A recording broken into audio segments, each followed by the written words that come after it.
namzależy.pl. Merytoryczne źródło informacji. Partnerzy kanału. Sklep Nam Zależy. Najlepsze biznesowe i gospodarcze książki dla dzieci. Nadrabiamy to, o czym milczą w szkołach. Siepomaga.pl. Największa moc pomagania. Hello, in today talk in the channel Nam Zależy, I have a pleasure to speak to Axel Kaiser. Hello. Thank you for the invitation. Very happy to be here with you. For us, you are a very exotic guest. You came from From Chile. From Chile. Yes. Yeah, but your origin is you are German origin as far as your family name shows. Yes, Kaiser. yes. My family emigrated like 100 years ago to Chile, but we are still very German. I have the German passport. I studied in Germany, so. Okay, so you Yeah. are mixed. Yeah. Okay, so let me introduce Axel. He's a Chilean-German lawyer, master in investments, commerce and arbitration, and doctor of philosophy from the University of Heidelberg in Germany. Really, philosophy too? Yes, that's. But you are well known as economist, I think. Yeah, I've been more popular because I write and speak about economics. Okay. His opinions have been published in international media such as the Wall Street Journal, the Washington Post, Quillette, Forbes, Newsweek, and Washington Examiner. And he's an international lecturer and author of several best-selling books, among others. So this is a Polish version of your Street Economist. Exactly. Can you say the title in Spanish? El economista callejero. It's a very challenging title. Can you say it's a provocative title. It means the street economist. And why did I decide to call it like that? Because I wrote the book for the general public, also for the elites who don't know a lot about economics. But I am arguing that we don't need more ivory tower economists who are as isolated, speaking among themselves. We need to bring economics to the street, to regular people. So we are trying to make of, the citizens street economists. We came to the same conclusion because recently I published a similar book destined to the ordinary people. So I think it's our destiny. I mean. So a 2021 study published by the Johns Hopkins University Institute for Applied Economics placed you in the third place among the influencers on economic matters with the greatest global impact in Latin America, Spain, and the United States on Twitter. Yes. So do you feel that you are most influential economist in Latin America, in the Spanish-speaking world? No, I would say on Twitter in the category of global impact. Mm-hmm. That means how much impact you have outside your own country. The study shows that I'm on the top 3 along with Nobel Prize winning economist Paul Krugman and Javier Milei, who is running for president now in Argentina. Yeah. And so, yes, that's a fact. But of course, you have many other economists who have a lot of influence and even more in terms of institutions and politics. And so if you follow them, probably you will become the president of Chile. Well, many people are suggesting that I should run for president because they think I would have chances of winning. But it's not in my plan, on my agenda to do that right now. Maybe I will wait a little bit. Yeah, maybe you will be a little bit more mature for this. No, and also, I want to have the time to write this sort of books. This book has been the most sold economics book in the history of Chile. And so we have changed the minds of hundreds of thousands of people, and that's what I like to do. If you can change the people, how they think, and you bring them away from bad ideas, then you are making a structural change that will be very positive for your country in the long run. And politics is always a short, term issue. Yeah. And if you are not a senator or a president, then people forget about you. But if you change people's minds, you change a culture, you change the mentality of a people, then you change a country. So the name of this channel, it's Nam Zależy in Polish, literally translated, we do care. So we care about changing of people's minds. Yeah. I am the president also of a think tank. We also do the same. So could you explain how did you how did you do that your book became the bestseller? What kind of tactics or tricks you used? So, by the way, I'm also the president of a think tank, a free market think tank in Chile. Great. We have to cooperate then. Yeah, of course. We are the largest one in Latin America. Well, you know, the thing with the book is it has different ingredients for the success. One is I'm very well known, so I have hundreds of thousands of followers. Many people know me all over, especially in Chile, but all over the Spanish-speaking world. So I have a lot of followers. But the second thing is that the book is written in a way that is very easy to understand. So there's 15 economics lessons. I don't use any math, any graphs, any footnotes. It's not like high academic work. It's really with very simple examples for regular people. Everyone can understand this. It's being used by professors at universities. It's being used by teachers at schools. So it's from 14-year-old girls and boys reading the book to doctors. Hopefully doctors and professors. Yeah, and professors and journalists. Yeah. Who usually don't know much about economics. They are reading the book and they're finding it very useful. Even professional economists, some of them have read it, and they have told me that they think the book is extremely powerful in terms of conveying the essential lessons of economics, so that people will understand what are prices, what is capital, what is free trade, and in only a few pages, right? Because every lesson is not more than 5-6 pages long. In this format, a little longer, but in the format of the Spanish edition is like, because the book is bigger. I think it's 2 hours to read it. You read it in 2 hours and you would learn, I think, a lot. I think I did a very good job in, synthesizing and summarizing up all the basic knowledge that you have in thousands of books. But of course, it's only an introduction. I don't claim this is everything you need to know forever, no, but this is basic stuff that people who don't have time to read other longer texts, if they read this, they will have the basics, right? So they will be able to understand fundamental economics. So short forms, short chapters with a very challenging titles. For example, and very simple examples. Yeah, very simple examples. Competition, it's cooperation. Yes. Which the first word contradicts to other, and you join them. That's why what makes the book attractive, because it's like counterintuitive to say competition is it's collaboration. But if you really think about it, you have different, let's say, car brands competing. Mercedes competing with, BMW or whatever, or Toyota with Nissan. They compete with each other, but in order to collaborate with the consumer.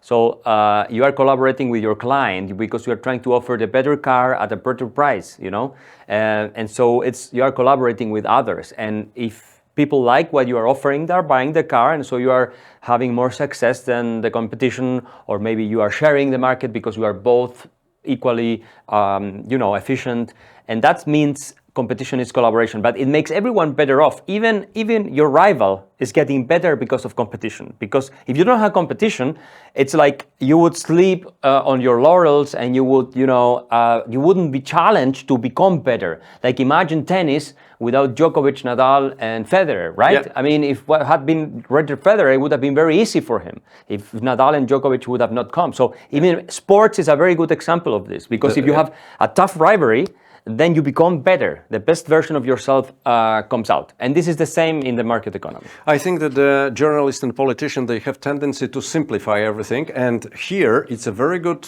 way to show them that life is not so simple as they think.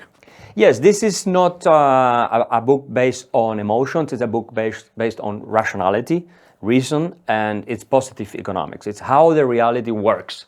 So when you just say, for instance, let's take a lot of money away from the rich and give it to the poor, yeah, that sounds emotionally attractive to many people, but if you really think about it, the effects of doing that are probably going to be very bad for most people, because you are going to chase away investment, you are going to have lower creation of employment, you will have more unemployment, salaries are not going to increase so much, and so on and so forth. And then that's what the book teaches you.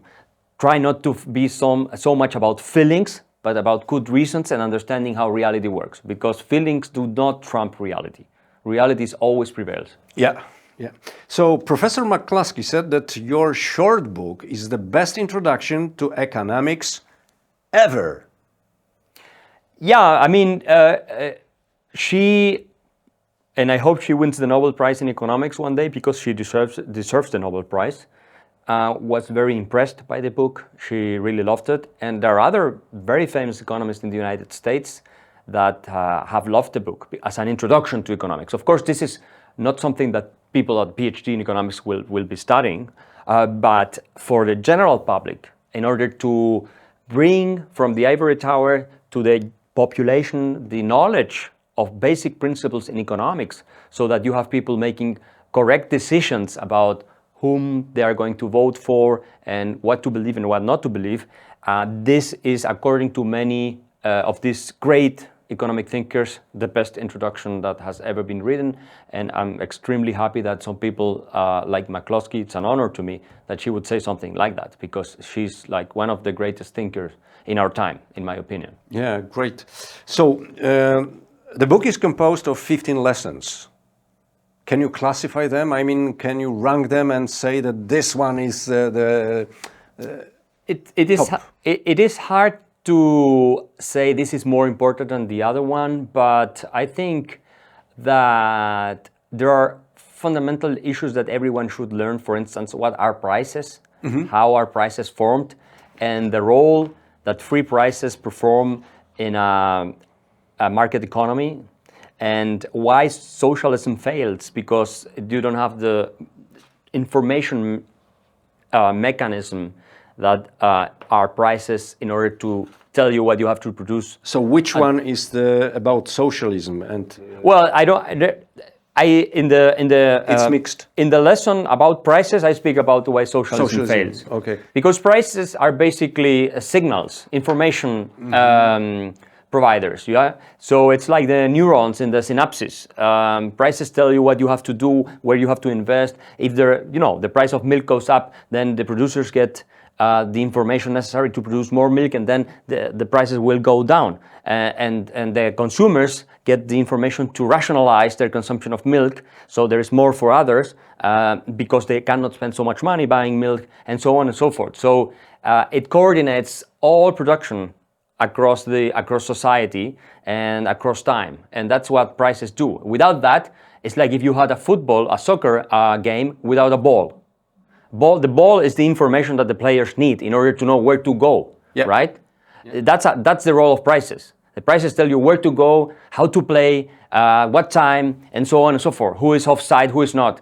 The ball is like the price in the game, and that's why you don't fix the prices. You cannot have the government telling you this is the price. This would be like having the referee in the soccer game telling the players where the ball has to go. You cannot have a game if you have that centralized plant. Soccer doesn't work. It's the same with the market economy.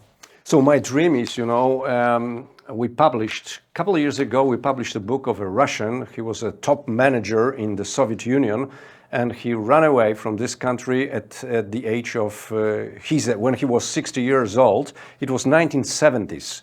And he ran away and he wrote a book, A Trapdoor, A Man and Socialism. And then he explained why socialism failed completely. Very easy language. We translated it into English, and I translated it into Spanish. And my dream is that it will become the bestseller in Cuba. Yeah, I mean, I think there is an option that will happen at some point. Now we have dictatorship in Cuba, of course, that is censoring all of this material. So Cubans don't have access to read what they want. But if there is some transition towards a more open and democratic society in the future, we will see if that happens. I am very confident that books like that and this one, I have many followers from Cuba, by the way, many thousands of followers from Cuba. They will be able to read these books on the island, and that would be really useful for them not to forget what happened. Yeah, I think we can cooperate because so you have very strong message. We have some other strong messages. And you have the experience also of, you had a communist past here, it's and then you made reforms, and then Poland prospered, And that's really important. But socialism is so strong. Now we are going back, you know. We changed the direction. The same that happened in Chile. After we had the free market reforms, then we have had central left-wing governments that maintained it, but now the left-wing governments are destroying everything. And I think it has to do with the fact that socialism is a sort of religion, right? It's a pseudo-religion. It's an ideology, but it's really a sort of religion. And it's against evidence. It's not based in any evidence, not even good reasons. It's only based in faith and dogmatism. And it's even worse than religion, because religion at least gives you some solace for your life and meaning and things like that. And these ideologies are a pure distraction. So can you tell why the people who care about freedom should know at least a little bit about economics? Why economics is so important for the people who like freedom? Because economics forces you to deal with reality and what is possible and what is not possible. And a good argument in favor of freedom is that freedom works, in the sense that if you have freedom and free individuals, you will have a better quality of life for everyone. Now, if you don't understand economics, you don't know how to defend this position, because you don't know how the reality works, how the spontaneous order of the market creates prosperity for everyone. And also you will not be able to refute people who are on the side of socialism, collectivism, or statism, and they will tell you, oh, the government has to solve this and has to solve that, intervene here and there. And how are you going to refute them if they're making an economic case for intervention? Because that's what they usually do. It's not only the moral case, which is very important, but it's also the economic case. So you need to understand economics. And also, you have to relate economics to the moral case in favor of freedom. Because if you really defend a policy that is being implemented by government, like taxing the rich a lot, that's the moral thing, because the rich have to pay more. But if you are really capable of showing that if you do that, more people will be in misery, then you will not only win the economic argument, but you also win the moral case, right? Because you are showing that you don't care about the poor by saying you want to tax the rich. You just hate the rich, you are envious, you want to destroy them, but along the way you are going to destroy the quality of life of huge numbers of people. So this is really important, to combine both things and not to fall into the easy trap of let's redistribute a lot of wealth and have social rights for everyone, because that doesn't work. And the only way you can understand that doesn't work is by knowing economics. Yeah, so freedom works, and there is full of evidence in history, but people don't want freedom. People prefer socialism, which does not work, and there is plenty of evidence of this. You managed to successfully promote freedom and free market in a Spanish-speaking world on a big scale. So can you tell, what would be your advice to pro-freedom influencers in Poland? What kind of techniques you use? First of all, you have to be an advocate of freedom. You have to be everywhere. You have to be on television, you have to be on social media, you have to be on the newspapers, you have to be at universities, schools, you have to write books, you have to write papers. That's what I do. Sorry for this question. Is it easy to get to the Chilean television? Yes. I mean, not only in Chile. I've been invited all over Latin America and Spain and everywhere, because they need sometimes someone who thinks differently, because they also have this pressure not to have only people who agree on everything on the left, but sometimes they invite people like us to have like diversity of opinion, right? Yep. So I would say, and now with YouTube and all of that, you can have huge numbers of people following you that are not necessarily already convinced of what you are saying, but you can convince them. I experienced this myself. I created a movement, I think, of young people who follow free market ideas out of scratch, out of nothing. And if you are effective in conveying the message, I always use Milton Friedman as a good example, because he was very effective. And you debate also people who don't think like you, and you win the debates because you are well prepared and you articulate. Then you will have a lot of success. Like this is happening with Javier Milei, the Argentinian candidate, whom he might win, but even if he doesn't win, he managed to create a movement, a pro-market movement in a country like Argentina, which is extremely collectivist and socialist and Peronist, and millions of people are following him because he was so effective on media, debating, explaining, so that people can understand what he's saying with charisma and with courage. If you don't have any courage and you are going to be afraid of debating with socialists and people who are not thinking like you, then you will not have a lot of impact.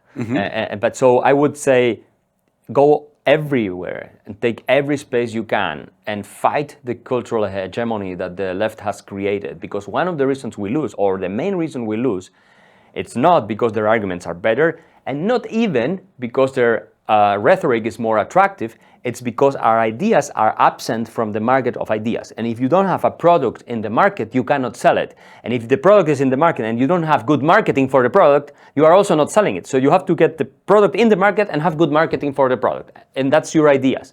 And then you will sell it. I can tell you this, I've seen it. Latin America is the most socialist region in the world. Yeah. And so we have many communist presidents. Even Chile has a communist president right now. But even so, we have managed to score important victories against them. Okay, so let's go to Chile. Media tells us that people in Chile are more and more dissatisfied with the current politicians, and they, let's say, go back to the Pinochet. They try to explain that he did right. Is it true? Well, there is a growing sentiment among the population that politicians are failing, and basically because the economy is not working anymore due to the statist and socialist reforms that were implemented over the last governments. And so we have grown only 0.6% per capita over the last 10 years, which is nothing. And also because we have record criminality rates. So we have a lot of chaos, and we have organized crime that we never had. We have sicarios, we never had that before. So people are very frustrated with their quality of life because it has plummeted. So there is chaos everywhere in Chile. I mean, or at least a very dangerous situation that many people are being confronted with. And so the image of Pinochet, and this is happening while we have a left-wing government. So the image of Pinochet among segments of the population is rising because he represents order, right, and prosperity. And that's what people need. Of course, there is still a lot of criticism, and I think it's okay because of crimes committed under the regime. But in the end, what people want is to have a good quality of life and not to be killed, kidnapped, to suffer extortions, raped, and murdered like we are having to witness today every day in Chile. And so that's exactly what is going on. And I fear for the democracy in Chile, because if politicians don't solve the problem, in a democratic system, and they create the problems and they make them worse, which is what is going on in many countries, then people will look for an alternative, and you cannot blame them. Yeah. I mean, what do you expect? Yeah, and I heard that there were some problems, corruptional problems with your recent government. The current government, for people who don't know, it's a communist government. Boric is the president. He was supported by the international left. Hollywood actors, singers like Roger Waters, Sting and Peter Gabriel, they all supported him. And he came to power promising that he was going to bury capitalism, to bury neoliberalism. That's how they call it. Mm-hmm. But he came to power. Not only his administration has been a disaster in terms of ineptitude, I mean, they don't do anything right, but also is the most corrupt government that we've had since the return of democracy. So they have been caught stealing. Are they still supported by these actors? They are silent now. No, yeah. They are silent now, yeah. But they are very discredited because they are also, our president is really not very presentable. He sometimes gets drunk when he goes to the La Moneda, which is the presidential house, mm-hmm. or it looks like he was having a party the day before that, not drunk, but like he was, with the shirt like out, and it's like she didn't take a shower. So, and on top of that, you have the problem with corruption, and this is a huge scandal. They were using fake foundations to steal lots of money. And this is the people who were saying, oh, we are socialists and we want equality for everyone, and we don't believe in the profit motive because people cannot make money out of healthcare or education. And they were stealing all the money. Figure out that the same happened in Poland. I'm not surprised. last year. I'm so not surprised. it's the usual method of those in power. Yeah. They promise they are there for the people, and in the end they are there and they're worse than everyone that came before them. Yeah. They are there for stealing money, and they use the people and they convince them with this narrative that they are against the powerful and against the rich, and when they have the chance, they are the worst and most corrupt of all of them. And this is what we have been experiencing, not only in Chile, but go to Argentina, go to Venezuela with Maduro, the socialist champion, or go to Cuba, you know that Fidel Castro had $900 million fortune, according to Forbes, 900 million, almost 1 billion, the champion of socialism and equality. Yeah. So it is insane. Insane. It's a fraud. And people still believe, and they rap people who are talking about socialism even in Poland. Unbelievable, yeah. Okay, so last question. Recently, there were the presidential election in Argentina, and the true libertarian Javier Milei, Milei, took the second place. Now he faces his left-wing opponent in the runoff. It would be the first libertarian president in modern history, if he, of course, will be elected. Do you know him personally? Yes, he's a good friend of mine. Actually, Milei presented this book last year in Buenos Aires in Argentina. The book has been a best-selling book also in Argentina. I invited him to Santiago a couple of months ago, and we were together. You can find on YouTube conversations I have with him. And what he has achieved is amazing because, as I said, Argentina is a country that has been ruined by statism and this sort of fascist ideology, which is Peronism, from Juan Domingo Perón, the general that came to power decades ago. And he has changed the mentality of millions of people, and especially young people. Yeah. So he might win the second round. I think he will win. It's close now, so it's hard to tell. But even if he doesn't win, he managed to create a structural change in the mentality of new generations in Argentina, which is very good for the future of that country if they want to have a chance of being great again. Remember that Argentina had the highest per capita income in the world in 1895, 1896. That was the richest country in the world. Yeah. And then the socialists came, the Peronists came, and they destroyed the country completely. And now you have almost 50% poverty rate, and you have 140% inflation rate. It's horrible. Okay, after the election, we will try to use your contact with him and try to maybe interview him, because he made a big impact on the young generation, this is real achievement. Yeah, he has done that, and I hope that, I hope that he then will have the time to do all of that, because Argentina is such in a crisis now that he has to act very quickly. If he wants to politically survive, he has to deliver very quickly. I think he has 3 months, 4 months, the honeymoon, when he's elected, in order to dollarize the economy or do something about inflation and introduce some reforms. Thank you for this very interesting talk. I would like to ask the Polish audience and show the book. It's Uliczny Ekonomista, Street Economist, and in Spanish? El Economista Callejero. El Economista Callejero, was it right? Callejero, yeah. Callejero, yeah, okay. So it's I think you can read it in just 2 hours. 2 hours. Yes. Simple language, 15 lessons. You can offer this. The Christmas are coming. It will be a very good present under the Christmas tree. I think for everybody, for the youngsters and elders and everyone. Professors. You will not commit an error if you gave this to just anyone. So thank you very much. Thank you for inviting me. I was very happy to be here with you. Thank you. Jeśli chcesz, żeby Twoja firma została partnerem kanału Nam Zależy, lub jeśli chcesz wystąpić na naszym kanale, zachęcamy do kontaktu.